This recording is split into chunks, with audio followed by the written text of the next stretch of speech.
Welcome to the newest episode of Beyond the Fame with Jason Fraley. I'm your host, Jason Fraley, picking the brains of the top filmmakers, musicians, and artists of our time. Today marks the 25th anniversary of Shakespeare in Love, which premiered on December 11th, 1998, before going on to upset Saving Private Ryan for Best Picture at the Oscars. I spoke to director John Madden when he visited Washington, D.C. to promote his political thriller Miss Sloane in 2016.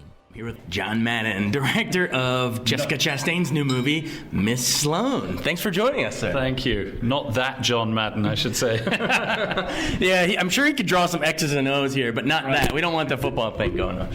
All right, before we dive into the movie, because we want to do that, before we started, you mentioned that you had a little history of radio yourself. Explain. I do. I mean, actually, my career as a director began on national public radio in this country because I came over here in 1975 to work on a radio drama project that was funded by the Corporation for Public Broadcasting called Earplay. And I'd been working at the BBC, and they wanted somebody to come over here and help build a script base for this project. And so I and a guy called Howard Gelman put together a kind of program of playwrights, really, who were interested in working that medium. And one of those plays, which I directed, was a play called Wings by Arthur Kopit. Was the first thing I ever directed on stage. We were asked to go and do it at Yale Drama School. Anyway, that's enough of that. But more wings, please. Yes. So I that was the beginning of my career, really, as a director. How'd you shift from that into film? I think part of the way that I've come up through the business is to go from stage to radio to television for a while and then into film, and I think each one of those transitions has informed the other one. I think radio has a huge amount in common with film, as a matter of fact. But how the transition happened, in career terms is a little harder to take up too much time. Yeah. Well, but before we move off that topic, though, what similarities did you said radio and obviously radio's theater of the mind and film isn't, but what are the similarities? I would say in this respect, I think rhythm of storytelling, that's a huge part of what you do in a movie, and I think I learnt that very, very thoroughly working on radio drama. It's just how a narrative unfolds and what the pace of that narrative is, and what the internal tensile strengths of it are, and how you need to work with that. It's also, there's nothing between you and the actor, which is a rule I've never forgotten. The best special effect in the world is the human face, or indeed the human voice. And I think I've carried those lessons forward, I suppose, into what I've done. But there are many, many other things, obviously, that divide and differentiate the two media. But I think there are a lot that unite it as well. One thing that's different is that our listeners couldn't have told you just drank coffee. That's the beauty of radio. They can't see what's going on. All right, let's dive into Miss Sloane. Obviously, you are, you're well established at this point. Shakespeare in Love, everything else. So you can probably be a little more picky choosy in what projects you do. You got to really love it, probably. So, take me into when you first read the script, what you thought. I believe it was on the blacklist, right? The great. It wasn't on the blacklist when I read it. No, it went on to the blacklist this year while we were actually producing and making the film. This is a very, very rare occurrence. It was a spec script that kind of came out of nowhere. I read it initially as a log line, and do you remember what the log line said? I think it was just a portrait of a lobbyist approaching gun regulation issue. It's a topic that kind of fascinates people in our country because I don't think we completely can get our heads around it and understand it. But it was just that in the first instance, and it's one of those very unusual things where I simply read it in one sitting, which I think most people I've subsequently talked to about the script, notably everybody I cast in it, probably had a similar experience. It's got a tremendous kind of momentum to it, but it was one of those ones where it was not being sent to me exclusively. I think I was one of, I don't know, I've never quite discovered, but say half a dozen or more, maybe a bit more, people at Film Nation who had optioned the script. Sent it to, and I immediately put my hand up and said, my hat has to go into the ring for this immediately. It's just a very, very compelling story. I mean, it was the beginning of a journey with Johnny Pereira, who wrote it, and myself. We worked on it then for the next 6 months once I had got the gig. But it's very unusual material. Talk about, you said that you guys, collaborated for that period of time.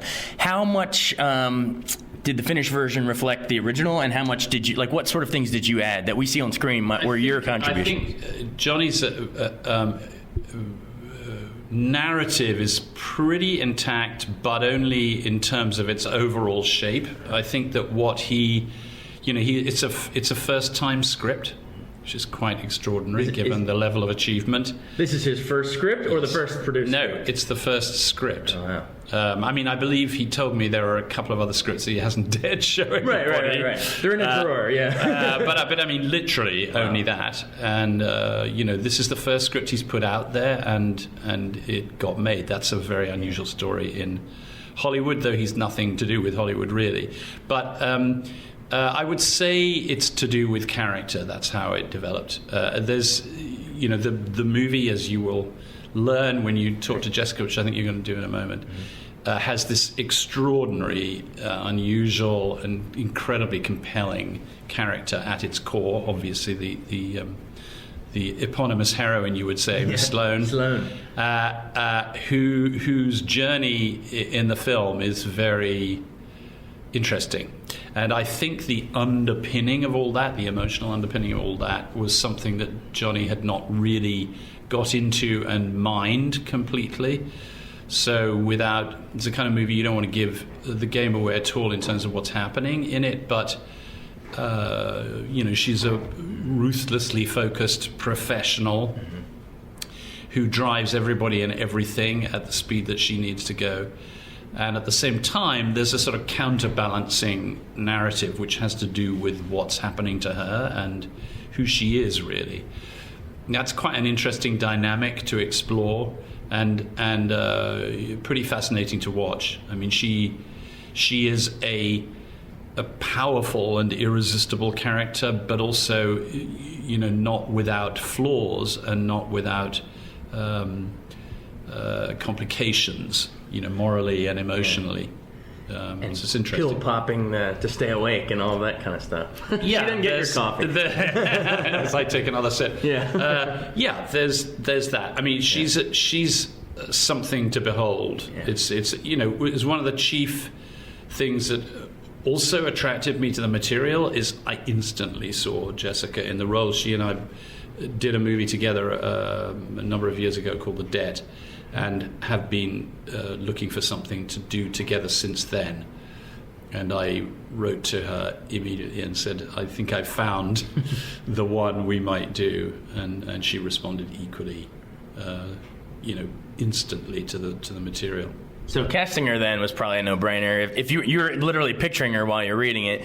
I think there's a particular reason for that. I mean, she has an extraordinary range as an actress. The part called for a level of technical skill in terms of verbal dexterity and speed and ferocity, but also it called, I could see and wanted it to have this flip side of that, which is there's a sort of fragility that Jessica always brings onto the screen as well, and that seemed a very particular combination. It was a magnificent fit, although having said that, Jessica can fit anything. It's one of those extraordinary things about certain actors at a certain level, that she has an amazing versatility. But I absolutely saw her in the role, yeah. That's amazing. Were you sure it wasn't the line when it said, there's a little piece of dialogue that actually says tradecraft, and you're probably like, oh yeah, Zero Dark 30. They use that in that too. Is there, just while you're talking about her, you mentioned that you had a previous role with her and now this. Do you have a favorite role of hers that wasn't one you did?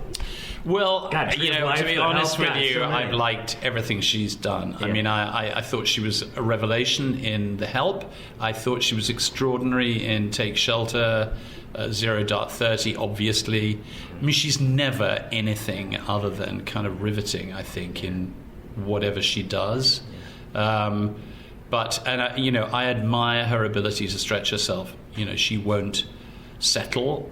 She's always looking for material that challenges not just her, but I think audiences as well. And I salute that.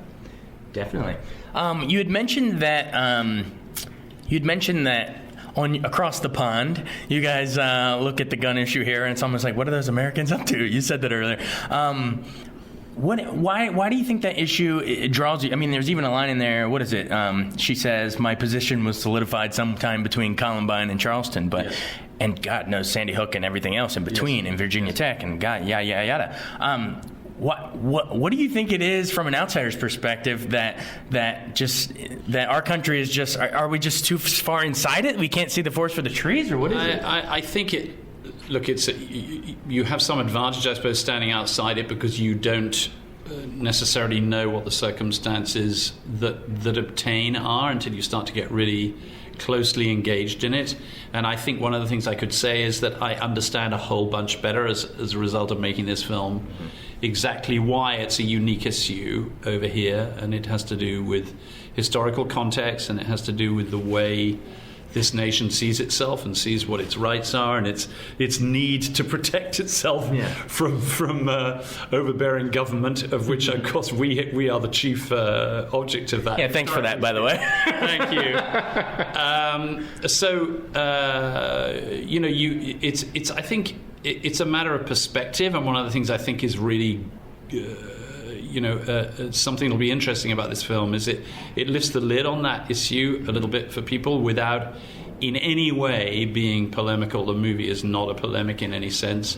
It's actually an incredibly interesting character study, I think, a riveting story in a very particular context, but it nevertheless gives, let's say, my countries, some insight into it. And I think you've got to remember that we come from a situation where even policemen are not armed. I mean, slightly more so now, but, a truncheon is the most serious damage-inflicting thing that a policeman carries around still to this day, unless they're on specific anti-terrorism duty or security duty or something. And therefore, and we have guns, obviously, and they are regulated, for sports and other pursuits and so forth. And so it's hard initially to get your head into a place where you understand that people feel it is their right to have that for self-defense, which I respect. So I suppose it's just a very interesting topic. I think people in our country are very interested in it. Just watching it with sort of a fascination from afar. Just on that same topic, what sort of common sense measures do you think we could pass here? Really, that's not for me to say. I mean, I think the film, and I would want to stress one thing, that I think people might come to this movie expecting it to be a certain kind of a movie, possibly one that is, as I said earlier, polemicized in some way. How do you make it not preachy, Well, because it isn't really about that. The milieu of the film is that issue, but actually, the movie is about a lobbyist, and a lobbyist who is, I would say, not representative necessarily of that industry, even though we researched all of this very, very carefully. But she's an extraordinary maverick figure. And I think it's better to say that the film is about political process, actually. And what it really is a thriller. It's a political thriller, and it sure as hell, the one thing I could promise everybody about it is it's not what you expect either in the film as a whole or at any moment in the film where you think it's going. It has an extraordinarily pleasurable quality of surprising you at every juncture, I think. And so, that was not the least of the reasons that I was attracted to the film in the first place, is that it's it's ambiguous, it's hugely surprising, it's an incredibly compelling story, it's an incredibly good ride, and along the way it shines a light on some very interesting aspects of the political process, and shines a light on different aspects of a very contentious issue. I appreciate that and know that. So any movie that's a whole bunch of things at once, rather than a movie that can be defined in terms of one narrow definition, is a movie I want to see. And it has a longer life, Yeah, I think it does. Trapped in time. I think it does. The movie's funny, it's exciting, it's wholly unpredictable, and it's Jessica, in a killer role. I mean, just fantastic. And that's what I think it has going for it. Definitely. You mentioned how you're cognizant of that audience ride, and you're always trying to surprise them. That's even the line right there on the poster. Make sure you surprise them. Yeah. How do you make sure you surprise them? Without tipping your hat with, because as a director, it's sort of like you're the omniscient presence of the movie, right? You have the whole fatalistic idea of where it starts and ends, so you can drop little clues and teasers that you can catch on the second night. But how do you not blow your cover too? I think movies work in different ways. One thing an audience will always clobber you with is if they think the movie is predictable. Yeah. And I think it is a besetting sin at which a certain kind of Hollywood orthodoxy, I would say, tends to enforce, which is, somebody once said to me, how can you expect the audience to respond to it when they don't know what the movie is about at the beginning? And I would say, that's the point. You don't want to know what the movie is about at the beginning. The movie will tell you what it's about. And there is a sort of idea that somehow you have to tell an audience what they're going to experience and then have them experience it, which seems wholly reductive of the idea of storytelling. So, especially a thriller. Yeah, exactly. I mean, look, I think that the core of this is an incredibly compelling character, and that a movie, to some extent, takes its point of view from the character that drives the story. Of course, just to say one other thing, usually in a lot of movies that character is a man, and actually the kind of way this character functions in the story, you probably would be more familiar as a kind of movie had that person been a man, because she's a maverick, she's a breaker of rules, she's a pusher of envelopes, she's drives the whole story at an incredible pace and with a kind of passionate force. It's very unusual to see that actually in a woman. Although, we're riding the crest of a wave, I think, this year where there are a whole slew of really interesting female roles. And so, I'm very happy to be a part of that. But that's not really to answer your question. I mean, you have to, the key to all of this is the script. Right. I am usually meticulously involved in every aspect of the script with the writer. The writer sits right alongside me as the kind of chief creative architect of the film. I don't take any credit for the writing, but I'm heavily involved in it with the writer, if they will allow that, because that you have to make the blueprint of the film on the page, really, and then every actor understands the role that they play in that process.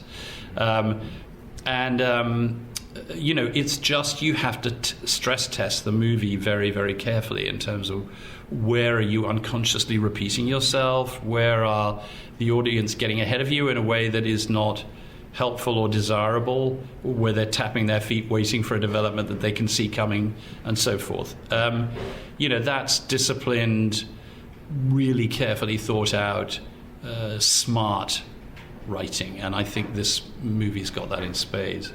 Oh, absolutely. You mentioned that you set out and succeeded, in my view, making a political thriller here in Washington, D.C. There's some cool sites, the Watergate and Kennedy Center. You see all kinds of cool sites. Just as a D.C. guy, it's even an extra treat for our listeners here. It's funny, they just did Bob Woodward just had a 40th anniversary screening of All the President's Men down at the Washington West Film Festival just this past weekend. We got to see him talk afterwards, but Was there a movie like that, or Parallax View, or anything? Yeah, you've named two. Okay. To be honest with you, I mean, All the President's Men totally blew me away when I first saw that. Parallax View was and remains one of my favorite movies, and I think this film sits in that tradition. At least I would hope it would. There are a couple of clear nods, which I won't mention. But I don't actually set about making movies, by way of referencing other movies. But I think that they're movies that, one of the things I really love about America is that political engagement is very, very noticeable here, particularly amongst the young, as they start to, get really, really passionately engaged in an issue or a campaign. I find that kind of thrilling to watch. I mean, literally thrilling to watch. That's the real thriller. It is. This movie has a lot of that in it. There's Jessica's character has a team of people who work with her, and I think a lot of people are going to identify with that, working for a leader they believe in. Even though in this case rather an unusual one, but yeah, there is definitely a salute to that kind of movie. I like movies that are smart. I like movies that take me into a world that I don't know or understand or have necessarily seen. I think I don't know how many movies there have been that have been made about the lobbying industry, right, yeah. Which per se might not be the most fascinating industry to behold. But when you've got a character like this actually operating in that space, it's riveting, I think. So yeah, any movie that's set in and around DC, or any story that's set in or around DC, I'm usually a kind of sucker for. Awesome. Well, I know we got the signal, so congrats on the film. Congrats on Jessica and everything. Final seconds. We're almost 20 years, right? Shakespeare in Love? Almost, 98. Yeah, almost. Close. Just real quick, memories of Gwyneth and Judy and the whole, Dame Judy. Just that whole wild ride, in hindsight, with the benefit of hindsight. Well, you sort of described the words very well. I mean, described the experience very well. It was a wild ride. I mean, it was one of those movies you had... The only baggage we had going into it was that everybody said, you can't make a movie like that. You can't make a movie with the word Shakespeare in the title and expect people to come and see it. You showed them. You can't make a movie about show business. They never work. There was a whole bunch of things. It was an incredibly challenging film to make because it was straddling tonally two different things. It was like at one level a wild farce, and at another level a kind of romantic, poetic drama, I suppose. And I was blessed with an extraordinary cast who were, Gwyneth always used to talk about the fact that she was the only person who was not steeped in that language, although of course she comes from a theatrical background and had been around Shakespeare a good part of her life. But that it was one of those ones where you thought, are we getting this right? Is anybody going to be interested in this other than those of us making it? And I remember the experience of seeing it. We did the usual routine of putting it in front of a research audience. And I've directed in the theatre a lot.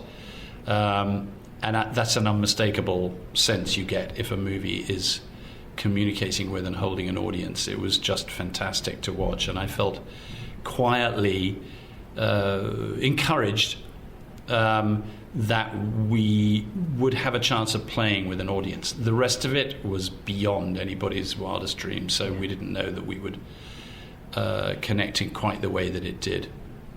Well, one-off experience, Yeah, well, if this Miss Sloan has half the acclaim as that one, I think you'll be doing something. So thank you so much. I really appreciate you joining us. Thank you for having me. Thanks so much for listening to Beyond the Fame with Jason Fraley. Our theme music is Scott Buckley's Clarion. Remember to give us a 5-star rating if you like what you hear. We'll see you next time.